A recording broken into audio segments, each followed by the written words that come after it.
Hello viewers नमस्कार मु स्वर्णास food lab को आपण मानक बहुत बहुत स्वागत। आपण माने बिरी चाउल इडली तो बनैकी खाइथिबे।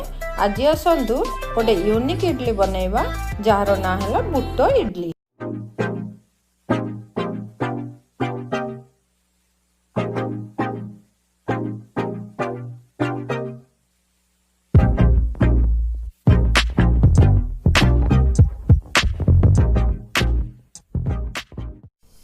बुट इडली पे आमको यही सब सामग्री आवश्यक। बुट को 7-8 घंटा बतुराई नहीं भलरे 3-4 थर धोई नहीं। बुट को भांगिले एमती भांगुथिबो एमिति ही बतुराई नेबे। 1.5 बाउल दही, मु एही बाउल रे कंचा बुट को 1.5 बाउल नहीं, तेणु करी दही को मु 1.5 बाउल नहीं। मन रखिबे दही आमर जमिति खटा हेई नथिबो, फ्रेश दही होइथिबो। गोटे पिंच बेकिंग सोडा, 3 बड़ चम्मच सुजी,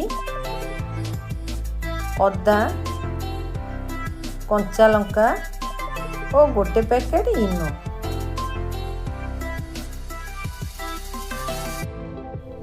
एबे आसंतु बुट को ग्राइंड कर नेबा। इनो और सुजी को छाड़ी समस्त सामग्री पकाई नहीं बुट को ग्राइंड कर नेबा।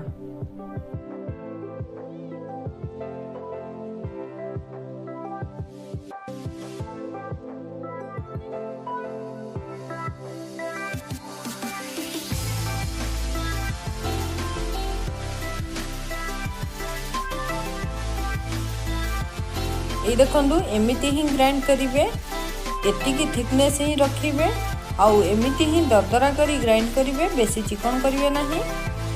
एबे आसंतु या गोटे जगह को बाहर कर नेबा। स्वाद अनुसार लूण और सुजी को पकाई नहीं या को भलरे मिक्स कर देबा।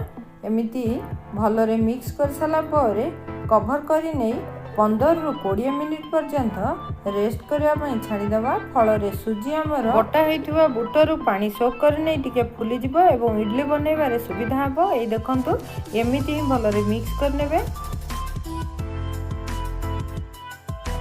ए देखंतु बैटरटी आमर भलरे फुली जाइछि। या को अब गोटे बड़ जगह को बाहर कर नेबा। एथिरे इनो को मिक्स करी हबो नाही, बड़ जगह को बाहर करी नहीं इनो को पकाई भलरे मिक्स कर नेबा।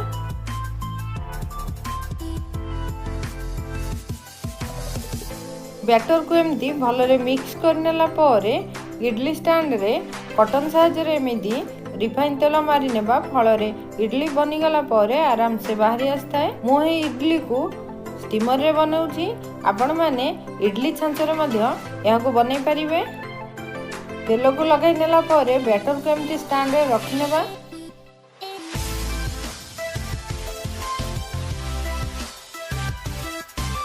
बैटर को रखिनेला परे या को एमती हाथ साहाय्य रे इडली रो शेप दे दबा।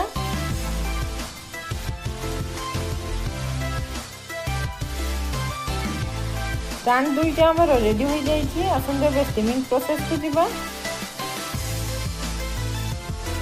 मु पूर्वरु पानी को एमती फुटाई नै छी। एबे एथिरे स्टैंड को रखिनेबा एवं 10 मिनिट पई स्टीम हेबा पई छाडी दबा।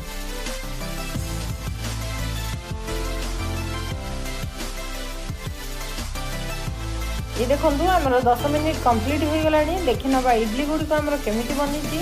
ये देखंतु इडली गुडी को भलरे फुली जाइछि। एबे गैस को बंद करि नेबा एवं गोटे प्लेट को बाहर कर नेबा। या को आपण माने एमिति ही सर्व करि परिबे, किंतु आमे आ देहरे आउट के फ्लेवर ऐड करिबा।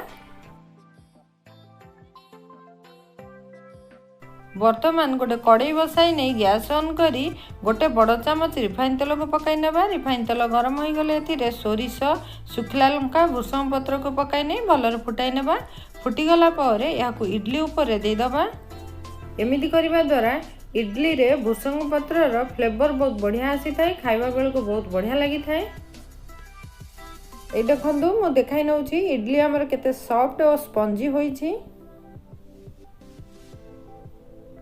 मुझे कोशला शाग डालमा सहित यह सर्व करी। चैनल रे बहुत करी आइटम अपलोड होई। आपण माने जे कोनोसी करी आइटम सहित यह सर्व करि परिबे। ଯଦି ଆପଣମାନଙ୍କୁ ଏହି ରେସିପିଟି ଭଲ ଲାଗିଥାଏ ତେବେ ଲାଇକ୍ କରନ୍ତୁ ଏବଂ କମେଣ୍ଟ ସେକ୍ସନରେ କମେଣ୍ଟ କରି ନିଶ୍ଚୟ ଜଣାନ୍ତୁ। ଆଉ ଆପଣମାନଙ୍କ ଫ୍ୟାମିଲି ଫ୍ରେଣ୍ଡସ୍ ରିଲେଟିଭ୍ଙ୍କ ସହ ସେୟାର କରନ୍ତୁ। ଆଗକୁ ଆହୁରି ଏହିପରି ନୂଆ ନୂଆ ଭିଡ଼ିଓ ଦେଖିବା ପାଇଁ ଚ୍ୟାନେଲକୁ ସବସ୍କ୍ରାଇବ୍ କରି ବେଲ୍ ଆଇକନ୍ଟିକୁ ପ୍ରେସ୍ କରିନିଅନ୍ତୁ।